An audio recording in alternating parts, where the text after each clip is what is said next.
ઓમ નમો ભગવતે વાસુદેવાય.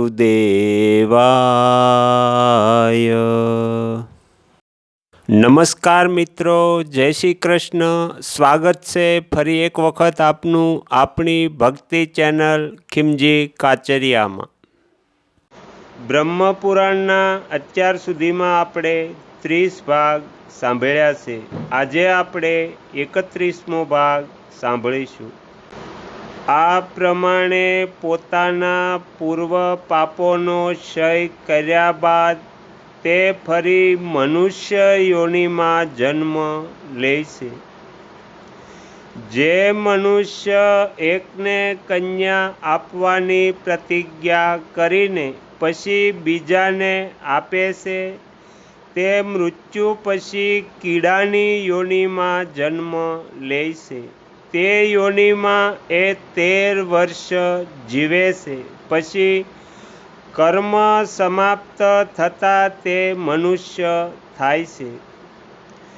જે દેવ કાર્ય અથવા પિતૃ કાર્ય નહીં કરીને દેવતાઓ અને પિતૃઓને સંતુષ્ટ કર્યા વિના જ મરી જાય છે તે કાગડો થાય છે. 100 વર્ષ સુધી કાગડાની યોનિમાં રહ્યા પછી તે મરઘો થાય છે. ત્યાર પછી 1 માસ સર્પ યોનિમાં નિવાસ કરે છે. પછી તે મનુષ્ય થાય છે.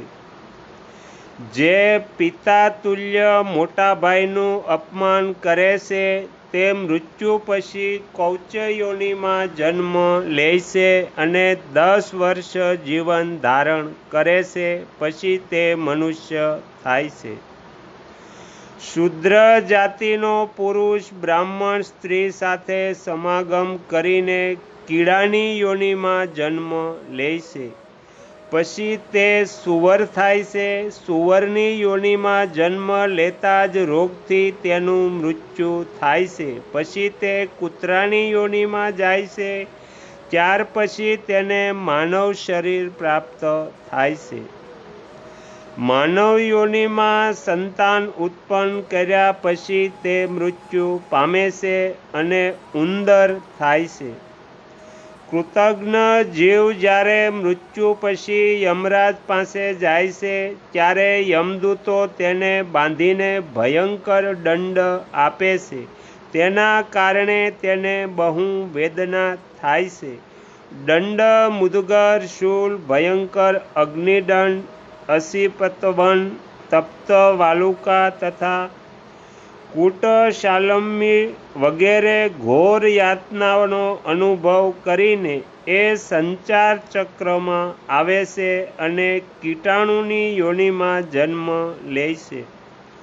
15 વર્ષ સુધી કીટ યોનિમાં રહ્યા પછી માનવ ગર્ભમાં આવીને તે ત્યાં જન્મ લેતા પહેલાં જ મરી જાય છે. આ પ્રમાણે સેંકડો વાર ગર્ભમાં મૃત્યુનું કષ્ટ ભોગવીને અનેક વાર સંસાર બંધનમાં પડે છે. ત્યાર પછી તે પશુ પક્ષીઓની યોનિઓમાં જન્મ લે છે. એમાં અનેક પ્રકારના કષ્ટ ભોગવીને અંતમાં તે કાચબો થાય છે. દહીંની ચોરી કરવાથી મનુષ્ય બગલો અને દેડકો થાય છે. ફળ, મૂળ અને પૌવાની ચોરી કરવાથી તે કીડી થાય છે. જળની ચોરી કરવાથી કાગડો અને કાંસાની ચોરી કરવાથી હારીત એટલે હરિયલ પક્ષી થાય છે. ચાંદીના વાચણની ચોરી કરનાર કબૂતર થાય છે અને સોનાના પાત્રની ચોરી કરવાથી કૃમિ યોનિમાં જન્મ થાય છે. સાડીની ચોરી કરનાર મનુષ્ય મૃત્યુ પછી હંસ થાય છે. સુતરાઉ વસ્ત્ર ચોરનાર મૃત્યુ પછી કૌશ પક્ષી થાય છે. શણના વસ્ત્ર, ઊની વસ્ત્ર અને રેશમી વસ્ત્ર ચોરનાર મનુષ્ય સંસલું થાય છે. ચૂર્ણની ચોરી કરનાર બીજા જન્મમાં મોર થાય છે. અંગરાજ અને સુગંધની ચોરી કરનાર સસુંદર થાય છે. તે યોનિમાં 15 વર્ષ રહ્યા પછી જ્યારે પાપનો ક્ષય થાય છે ત્યારે તે મનુષ્ય યોનિમાં જન્મ લે છે. જે મનુષ્ય દૂધની ચોરી કરે છે તે બગલો થાય છે. જે મનુષ્ય પોતાના શસ્ત્ર વડે નિશસ્ત્ર વ્યક્તિની હત્યા કરે છે તે મૃત્યુ પછી ગધેડો થાય છે. ગધેડાની યોનિમાં 2 વર્ષ જીવિત રહ્યા પછી તે શસ્ત્રો દ્વારા મરાઈ જાય છે. પછી મૃગની યોનિમાં જન્મ લઈને સદા ઉદ્વિગ્ન રહે છે. મૃગ યોનિમાંથી 1 વર્ષ પછી બાણથી મૃત્યુ પામે છે અને પછી તે માછલી થાય છે. ત્યાં કોઈ જાળમાં ફસાઈને મૃત્યુ પામે છે. પછી એ કૂતરાની યોનિમાં આવે છે. 10 વર્ષ કૂતરો રહ્યા પછી 5 વર્ષ વાઘ બને છે. પછી પાપનો ક્ષય થતાં એ મનુષ્ય યોનિમાં જન્મ લે છે. જે મનુષ્ય અન્નની ચોરી કરે છે તે ઉંદર થાય છે. તેનો રંગ નોળિયા જેવો ભૂરો હોય છે. એ પાપાત્મા દરરોજ મનુષ્યોને દંશે છે. ઘીની ચોરી કરનાર મનુષ્ય બીજા જન્મમાં કાગડો અને પછી બગલો થાય છે.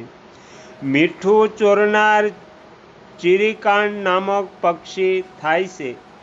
જે થાપણ તરીકે મૂકેલી વસ્તુને છીનવી લે છે તે મૃત્યુ પછી માછલીની યોનિમાં જન્મ લે છે. પછી મનુષ્ય થાય છે. માનવ યોનિમાં પણ એનું આયુષ્ય બહુ ઓછું હોય છે. બ્રાહ્મણો, મનુષ્ય પાપ કરીને તિર્યક યોનિમાં જાય છે જ્યાં તેને ધર્મનું કોઈ જ્ઞાન હોતું નથી. જે મનુષ્ય પાપ કરીને વ્રતો દ્વારા એનું પ્રાયશ્ચિત કરે છે તેઓ સુખ અને દુઃખ બંનેમાં યુક્ત રહે છે. લોભ મોહયુક્ત પાપાચારી મનુષ્યો અવશ્ય મલેચ્છ યોનિમાં જન્મ લે છે. જેઓ જન્મથી જ પાપનો પરિત્યાગ કરે છે તેઓ નિરોગી, રૂપાળા અને ધનવાન થાય છે. સ્ત્રીઓ પણ ઉપર બતાવ્યા પ્રમાણે કર્મ કરવાથી પાપની ભાગી બને છે અને પાપ યોનિમાં પડેલા પૂર્વોક્ત પાપીઓની જ પત્ની થાય છે. દ્વિજવરો, ચોરીના મોટાભાગના બધા દોષો મેં જણાવી દીધા. છતાં અહીં જે કહેવામાં આવ્યું છે તે બહુ સંક્ષિપ્તમાં છે. ફરી ક્યારેક કથા વાર્તાનો પ્રસંગ ઉપસ્થિત થતાં તમે સૌ આ વિષયને વિસ્તારથી સાંભળી શકો છો. પૂર્વકાળમાં દેવર્ષિઓની સભામાં એમનો પ્રશ્ન અનુસાર બ્રહ્માજીએ જે કાંઈ કહ્યું હતું એ બધું મેં તમને જણાવી દીધું.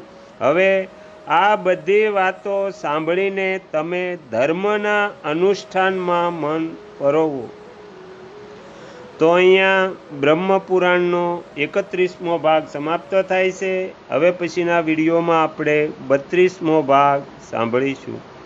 તમે તમારો કિંમતી સમય આપી એકાગ્રચિત્તે પ્રસન્નતાપૂર્વક બ્રહ્મપુરાણ સાંભળ્યું એ બદલ હું આપ સૌનો ખૂબ ખૂબ આભાર વ્યક્ત કરું છું અને આશા પણ રાખું છું કે તમને સાંભળવું ગમ્યું હશે. જો ગમ્યું હોય તો બીજા 5 લોકોને પણ સંભળાવજો. શ્રી સદગુરુ દેવની જય. આગળના વિડીયો જોવા માટે આ ચેનલને સબસ્ક્રાઈબ કરો અને જો આ વિડીયો પસંદ આવ્યો હોય તો લાઈક કરો.